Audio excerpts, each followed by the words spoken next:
এই এই কোচিং ব্যবসায়ী কোমলমতি শিক্ষার্থীদের মৃত্যুর মুখে ঠেলে দিয়েছে। এজন্য এই মৃত্যুর দায় মাইলস্টোনকে নিতে হবে। যেহেতু ওখানে যত ধরনের একটা বিল্ডিং কোড বা একটা শিক্ষা প্রতিষ্ঠানের কোড, কোনো বিল্ডিং কোড অফ কন্ডাক্ট ওখানে মানা হয়নি। অগ্নি নির্বাপক ব্যবস্থা ছিল না, কোনো জরুরি সিঁড়ি ছিল না, জরুরি পথ ছিল না, ফায়ার ডিটেক্টর মেশিন বা কিছুই ছিল না। মানে একটা বিল্ডিং এর যত ধরনের ব্যবস্থা নিতে হয় এমন একটা জরুরি সিঁড়িও ছিল না। এবং প্রত্যেকটা বাচ্চা কোচিং করার জন্য বসেছিল এবং এই কোচিংটা ওনাদের একটা ব্যবসা।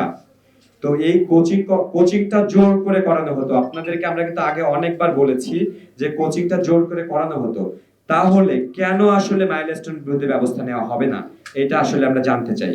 এজন্যই মাইলস্টোনের বিরুদ্ধে সুষ্ঠু তদন্ত করে বিচার নিশ্চিত করার আমরা দাবি জানাচ্ছি। এটা দফা 1 চলে গেল ব্যাখ্যা সহ। যদি আর কোনো প্রশ্ন থাকে পরবর্তীতে করতে পারেন, চাইলে এখনো করতে পারেন। মাইলস্টোন সহ সারা দেশে সব শিক্ষা প্রতিষ্ঠানে কোচিং বাণিজ্য বন্ধ করতে হবে। এই যে বাণিজ্যিক যে কোচিং, এটা কিন্তু অনেক আগেও কিন্তু এটা নিয়ে হাইকোর্টে রিট আছে, আপনারা জানেন। এটা কিন্তু কোনো বাণিজ্যিক ভাবে কোনো শিক্ষা প্রতিষ্ঠান কোচিং করাতে পারবে না, কিন্তু মাইলস্টোনে বাণিজ্যিক ভাবে কোচিং করানো হয় এবং সারা দেশের বিভিন্ন শিক্ষা প্রতিষ্ঠানে কিন্তু কোচিং ব্যবসা আছে।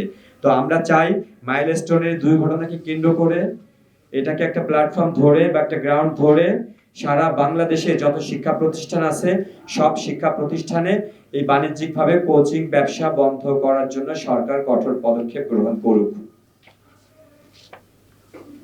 দফা 3, নিহত পরিবারগুলোকে মাইলস্টোন কর্তৃপক্ষ দ্বারা আর্থিক জরিমানা দিতে হবে।